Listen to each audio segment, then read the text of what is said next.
at least tell me, was President Trump upset when he heard the Attorney General say that he has not seen or the DOJ has not uncovered evidence of widespread voter fraud enough to overturn the outcome of the election? I haven't spoken with the president specifically about AG Barr or that comment. And I would also just point everyone to, he said this, that some media outlets have, not he, I should say the DOJ spokesperson, some media outlets have incorrectly reported that the department has concluded its investigation of election fraud and announced an affirmative finding of no fraud. And that is not what the AP reported nor what the AG stated. I think a lot of the media didn't read beyond that one comment to the civil part versus the criminal part. Well, I think maybe the discrepancy is, you have members of the Trump campaign coming forward and saying that there is hard evidence of widespread voter fraud enough to overturn the outcome of the election, and then you have the nation's top law enforcement officer, the Attorney General, saying if there is, he hasn't seen it.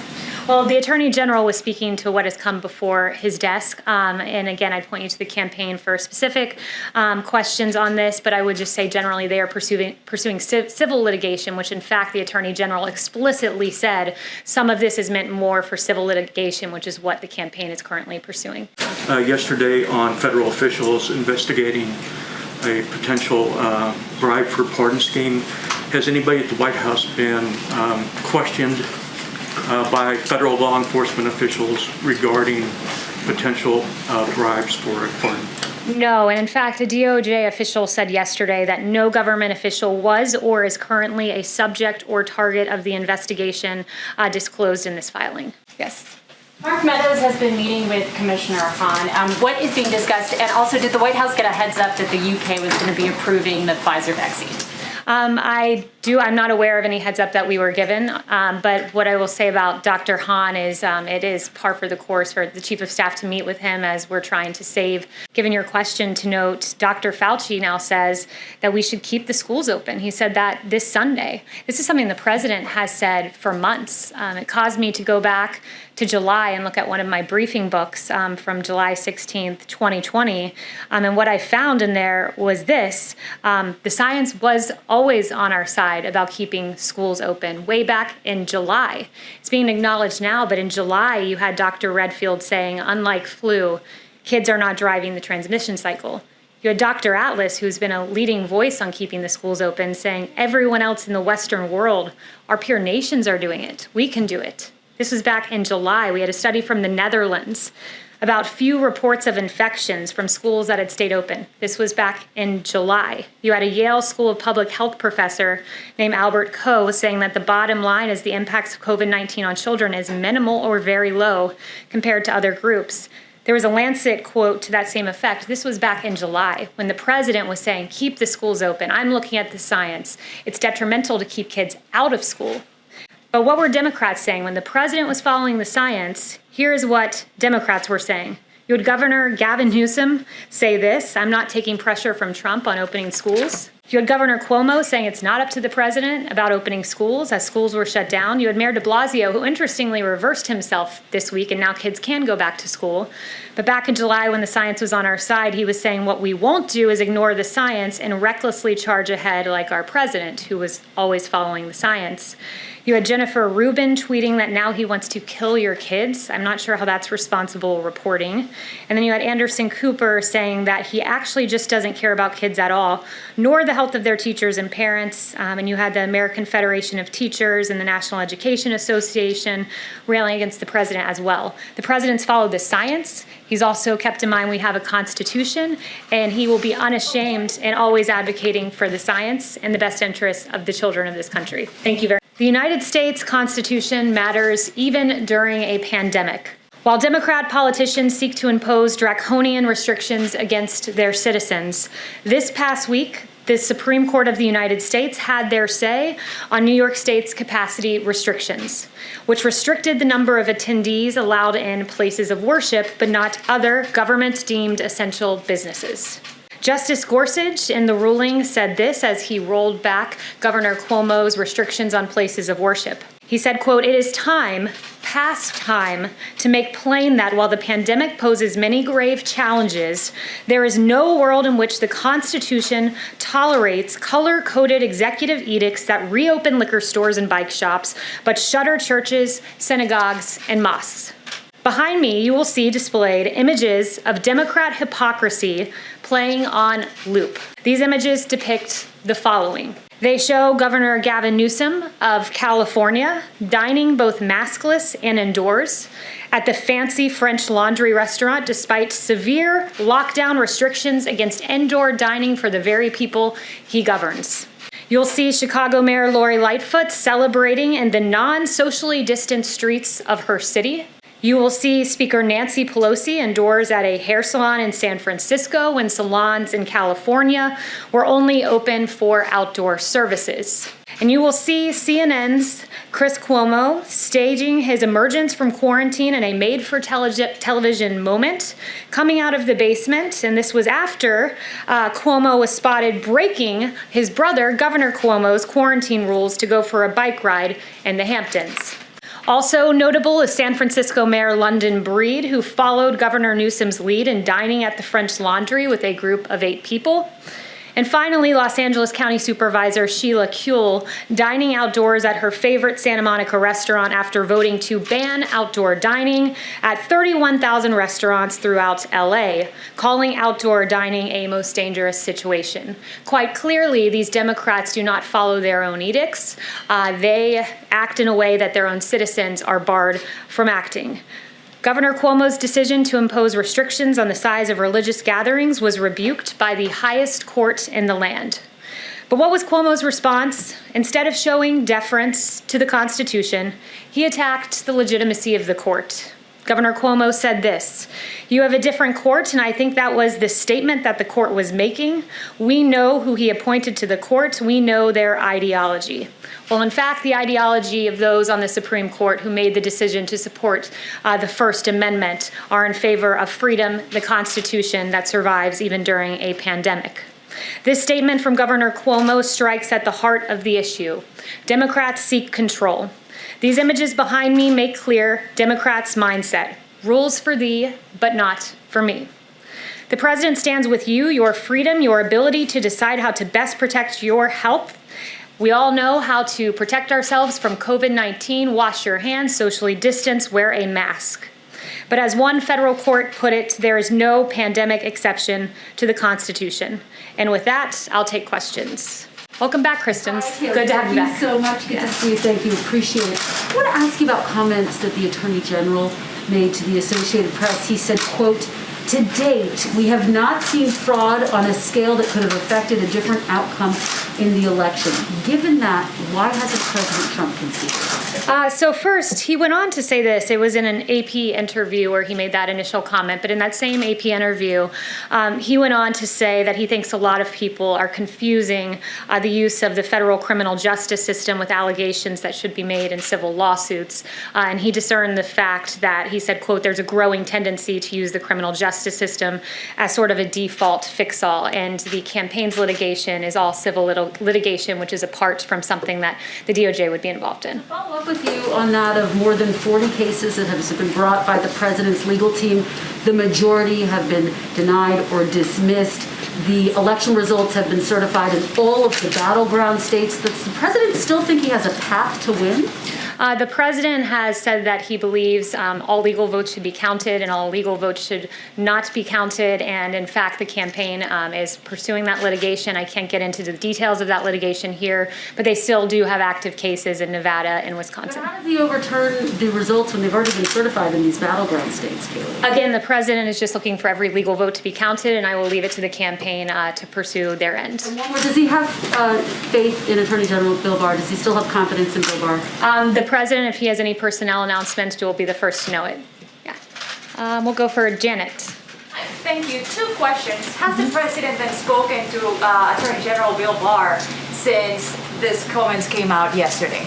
I'm not aware if they've spoken. I know the Attorney General was here yesterday for a pre-planned meeting with the Chief of Staff, and they discussed an array of issues, but I'm not aware if the President has spoken to him directly. Has the President considered any preemptive pardons to any of his kids? Has he talking to Attorney Giuliani about this? I've heard no mention of any pardons in any conversations I've had in the White House other than the pardon of Lieutenant General Michael Flynn, a 3-star general who I've discussed discussed from this podium before, who had his life ruined.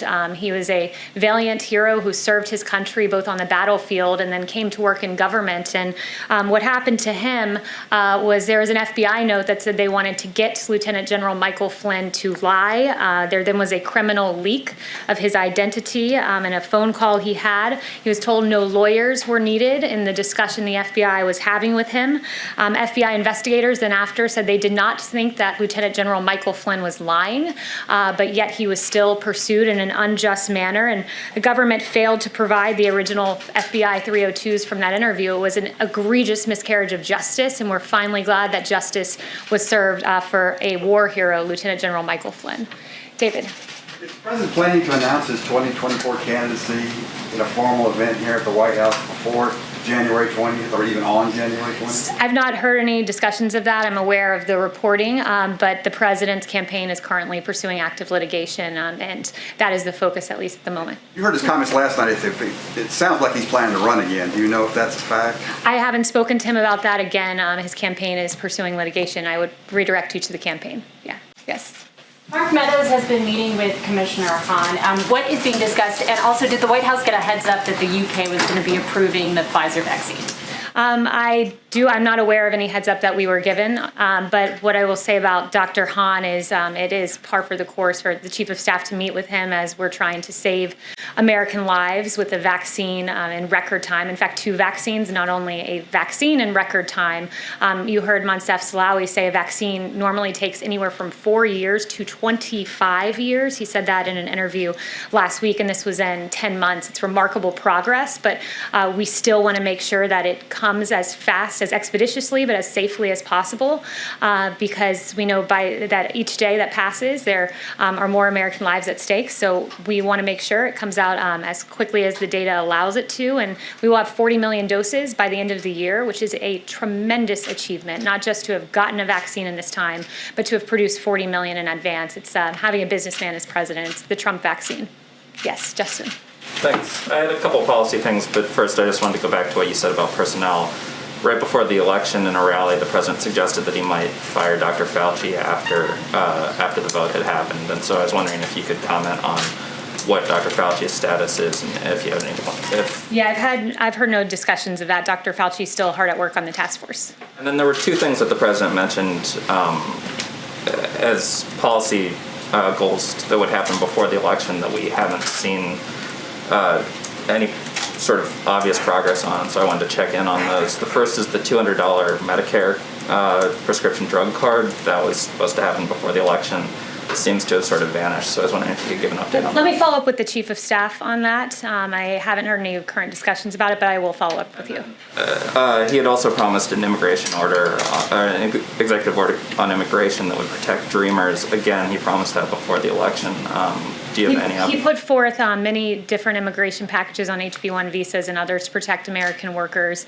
I'll circle back, but there were many iterations of immigration EOs prior to the election. Does that work progressing at this point, or have you sort of thrown in the towel? I think right now the focus is making sure that there is stimulus relief for Americans who are hurting right now. So that is the current active policy priority that we are working on moment by moment, along with COVID. Yes. Yes. Kayleigh, as demonstrated by the large red ribbon out around the White House, yesterday was World AIDS Day. The president issued his proclamation yesterday, but consistent with his previous 3 proclamations, omitted any reference to LGBTQ people, even though they bear the brunt of HIV/AIDS. The president included a reference to racial and ethnic minorities, so why not LGBTQ people? The president honored World AIDS Day yesterday in a way that no president has before, with the red ribbon there, and I think that he commemorated the day as he should have. Why there's no reference to LGBTQ people in the proclamation?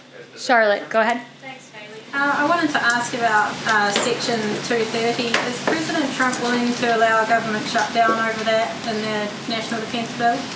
The president has made clear the importance of 230, and I would point you to his tweet about how that pertains to the NDAA.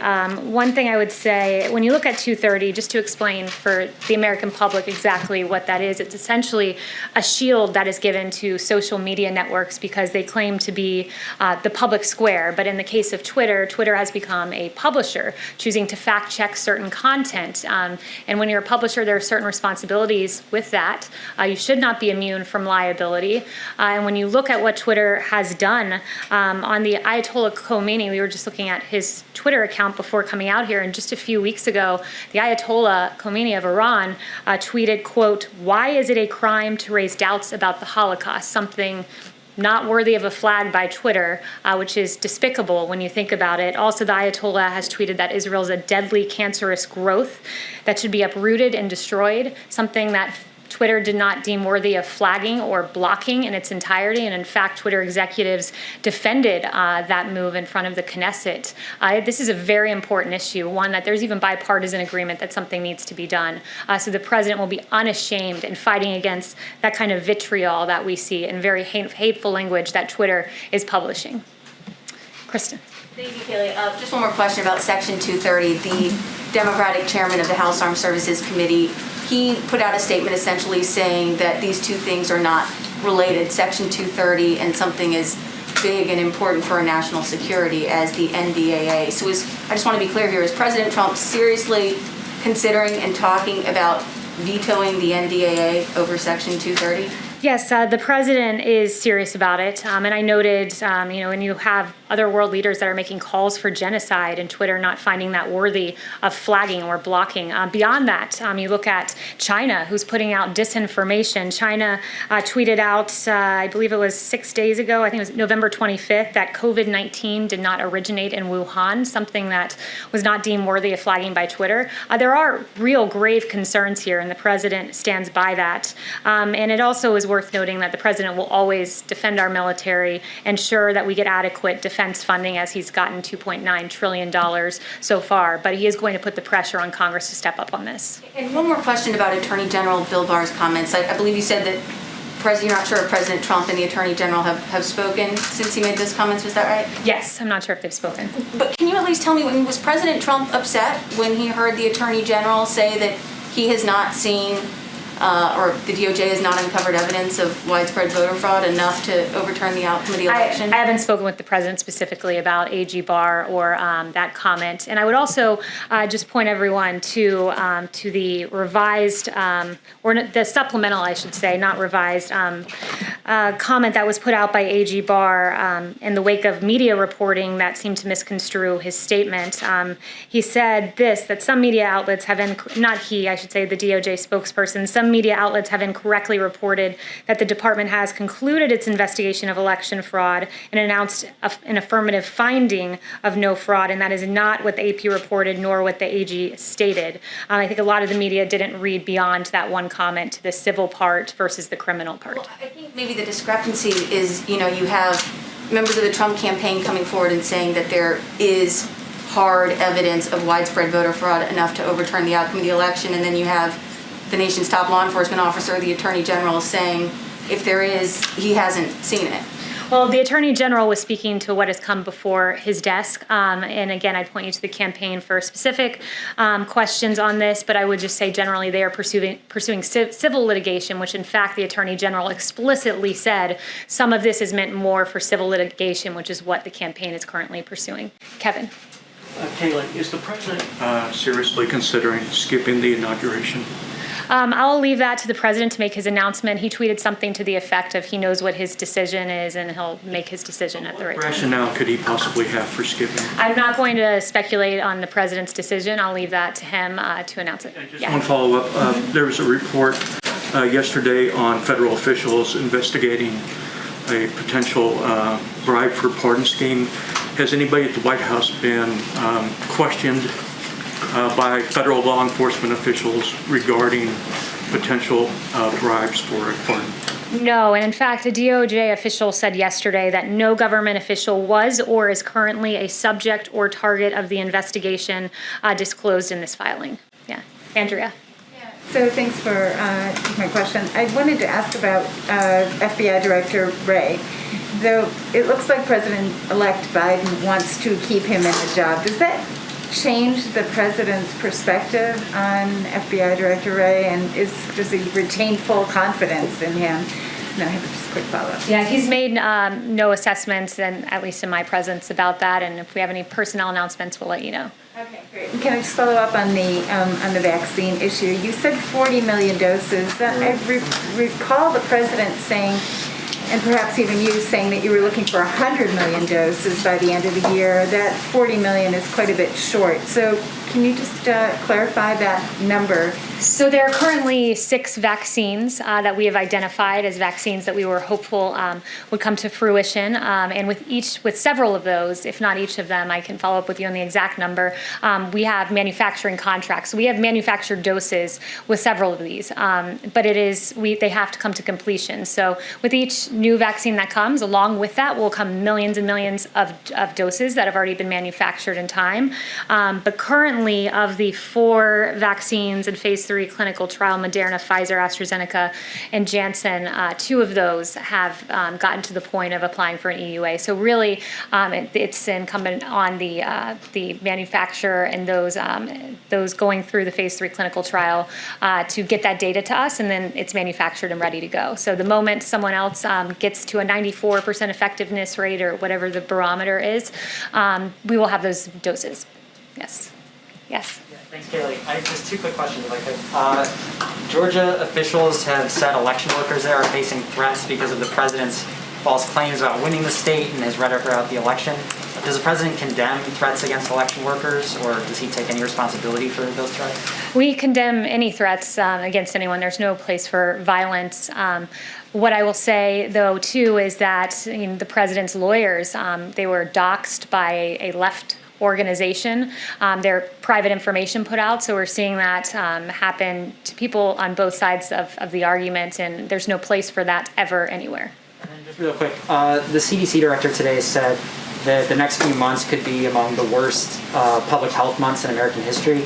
I wonder, does the White House, is it setting a good example for the public, for the White House to be holding in-person holiday parties at a time when the CDC and other organizations are asking Americans to forego those kinds of celebrations for their own safety? Yeah, so, if you can loot businesses, burn down buildings, engage in protest, you can also go to a Christmas party. You can celebrate the holiday of Christmas, and you can do it responsibly, which is why the East Wing has noted that they'll have smaller guest lists, masks are going to be available, social distancing is going to be encouraged, hand sanitizing stations, among other measures. But we will engage in the celebration of Christmas, and there will be a Hanukkah celebration as well. Yes. Yes. Meredith. Thanks. Does President Trump, has he had any kind of conversations with allies on Capitol Hill about challenging Joe Biden's electoral college vote with Congress? We saw one of his allies today said he plans to do that. Is that a conversation that the president's had at all? Not that I'm aware of. Ines. Oh, yes. The White House Coronavirus Task Force is privately telling governors that Americans under the age of 40 who gathered with people outside their household at Thanksgiving are dangerous to others and should isolate immediately. Why is the White House not publicly sharing that same information with Americans? You said that was in what document was that? The White House Coronavirus Task Force is privately telling governors.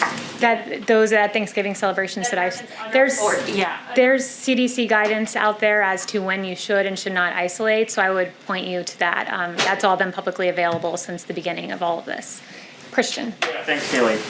So if some version of the defense authorization makes it to the president's desk with language that terminates Section 230, would he sign it into law even if there's language in there that renames bases bearing Confederate, names or named after Confederate officials?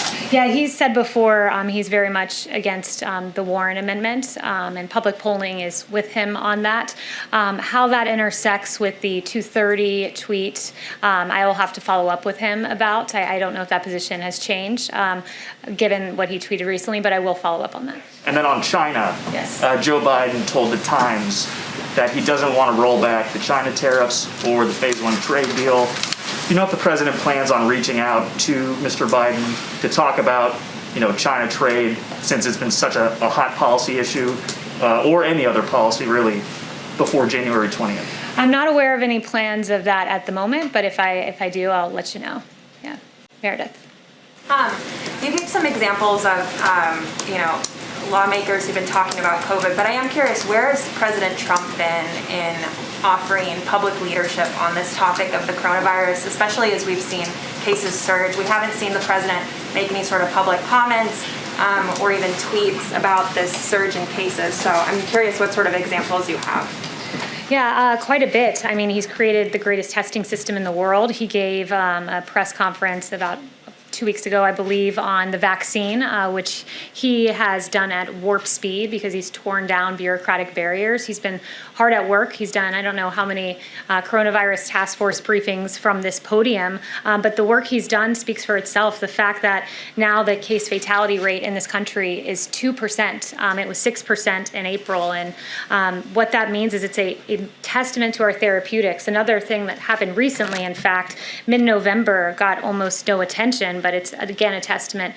to the president, is the two new therapeutics. They are renditions of, one is a monoclonal antibody, another one is a Regeneron therapeutic. And these two therapeutics are given to people with mild to moderate COVID symptoms that are at high risk for severe COVID or hospitalization. So the fact that we've got to the point where we now have therapeutics we can give you in advance to try to prevent you from going to a hospital, and we've sent out 169,000 vials of one and 36,000 vials of another just in a few weeks. He's hard at work at this with the task force behind the scenes. And when we talk about his public leadership, just on COVID generally, I think it's a fitting time, given your question, to note Dr. Fauci now says that we should keep the schools open. He said that this Sunday. This is something the president has said for months. It caused me to go back to July and look at one of my briefing books from July 16th, 2020.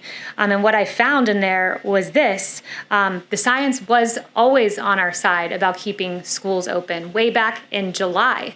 It's being acknowledged now, but in July you had Dr. Redfield saying, unlike flu, kids are not driving the transmission cycle. You had Dr. Atlas, who's been a leading voice on keeping the schools open, saying everyone else in the Western world, our peer nations are doing it. We can do it. This was back in July. We had a study from the Netherlands about few reports of infections from schools that had stayed open. This was back in July. You had a Yale School of Public Health professor named Albert Coe saying that the bottom line is the impacts of COVID-19 on children is minimal or very low compared to other groups. There was a Lancet quote to that same effect. This was back in July when the president was saying, keep the schools open. I'm looking at the science. It's detrimental to keep kids out of school. But what were Democrats saying? When the president was following the science, here's what Democrats were saying. You had Governor Gavin Newsom say this: I'm not taking pressure from Trump on opening schools. You had Governor Cuomo saying it's not up to the president about opening schools as schools were shut down. You had Mayor de Blasio, who interestingly reversed himself this week, and now kids can go back to school. But back in July, when the science was on our side, he was saying what we won't do is ignore the science and recklessly charge ahead like our president, who was always following the science. You had Jennifer Rubin tweeting that now he wants to kill your kids. I'm not sure how that's responsible reporting. And then you had Anderson Cooper saying that he actually just doesn't care about kids at all, nor the health of their teachers and parents. And you had the American Federation of Teachers and the National Education Association railing against the president as well. The president's followed the science. He's also kept in mind we have a constitution, and he will be unashamed and always advocating for the science and the best interests of the children of this country. Thank you very much.